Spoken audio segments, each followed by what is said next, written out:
Solna, and today I am going to show you how we do retesaun, that is the weaving of the chairs, sofas that we used to do in olden times. Our Goan climate is very humid, so for air circulation and all, we used to have the chairs with this type of weaving, that is of retesaun, so that when you sit on that you feel very comfortable, and then the breathing also happens and you can relax yourself in the chair very comfortably for a long time. This is how the retesaun was done, on top as well as bottom, and for some chairs they only do at the bottom. The tools that we require for retesaun is the bamboo sticks. So this I use for tightening when we pass the retesaun through the holes. And then if the bamboo sticks are not available, then you can use chopsticks and then sharpen up the edges with the blade. The other material that we require for the main part, that is this retesaun. Earlier we used to use cane. Now since cane is not available, we use this material for the weaving, which is of plastic. First we have to count the number of holes which are there this way, and then accordingly divide and start.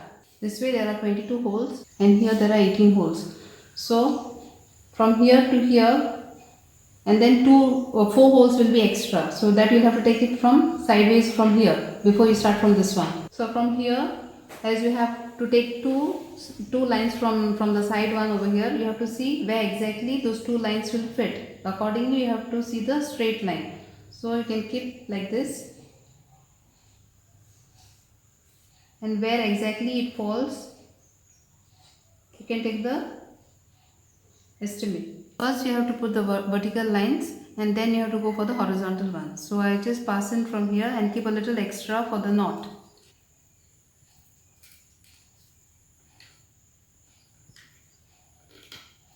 Just put the tool in to tighten it up. We pass it for the first line.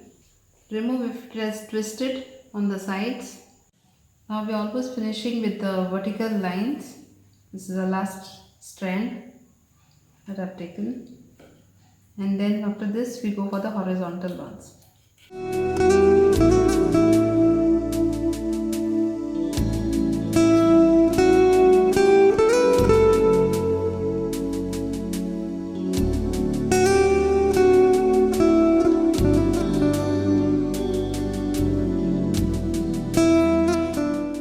I've already finished with the horizontal lines. Then the third line that comes is the vertical again. So we have to complete the verticals from here till the end over here.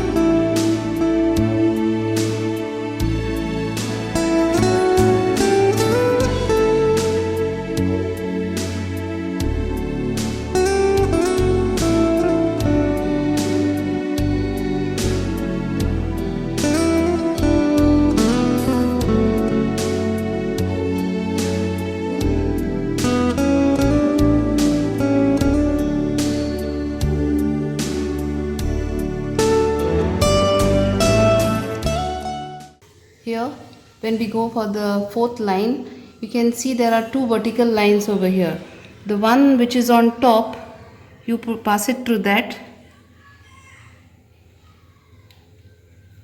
and this line which you are putting has to be on the right hand side of this horizontal line, the one which is going to come now. So you pass this over like this, put it up.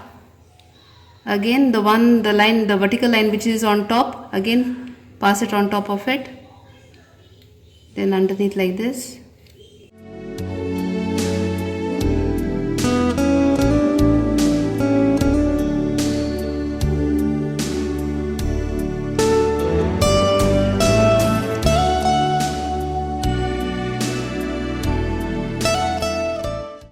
Now we are on the horizontal line. We are almost finishing it. Then we go for the slanting lines after this one.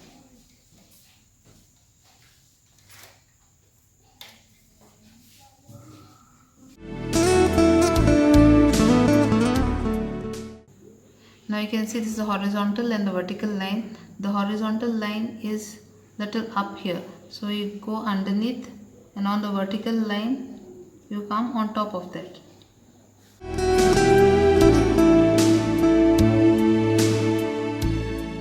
Now this is the fifth line that we are doing. That is the slanting lines. See now, so a little piece is remaining of the cord. So we don't make the knot now only. We just put it inside and keep it like that. Because if you make a knot and try to pull it upward, then it will be a little difficult. So we take another set of cord over here, a little bigger piece, so that it can continue with the remaining lines. Now we finish with the fifth slanting lines, and now we go for the last line, that is the sixth slanting line. So earlier we were going on the horizontal line, that is underneath. Now we come on top of the horizontal line, and on the vertical line we go underneath. Horizontal, top, vertical, down.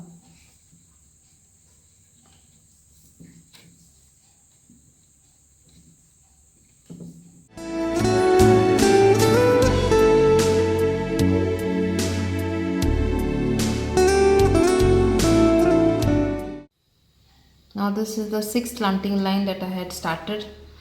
Now here we can make a knot over here and finish off and start from the beginning from here and then continue till the end.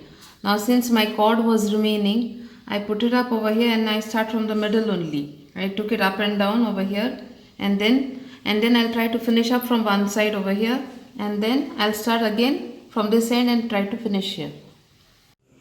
We almost reached the end of the sixth line now.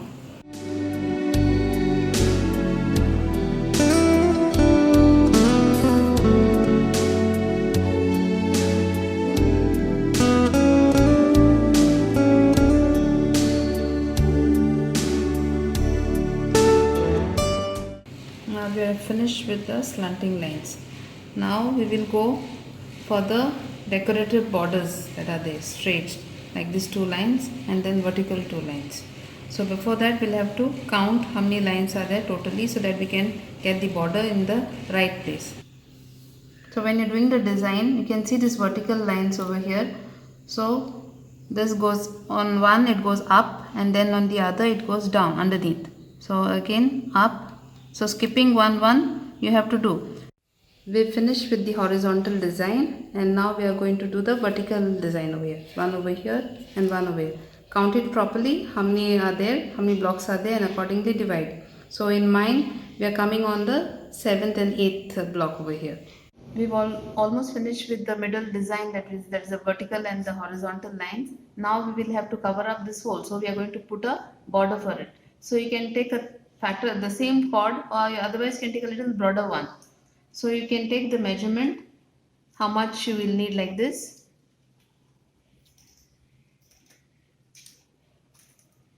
And then cut it. A little extra you can keep it, which you can trim off later.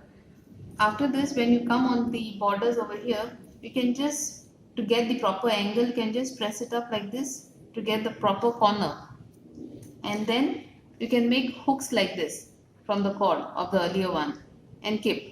You can even count the holes if you want to divide it exactly, and fasten the cord up and down like this and keep hooks. Otherwise you can pass it one by one as you are passing the cord over here, the border, to get the view, and then tighten it up like this. So I've just passed up a few hooks and kept over here, and then I will be passing this border that is there through that, and then slowly I will be tightening it up.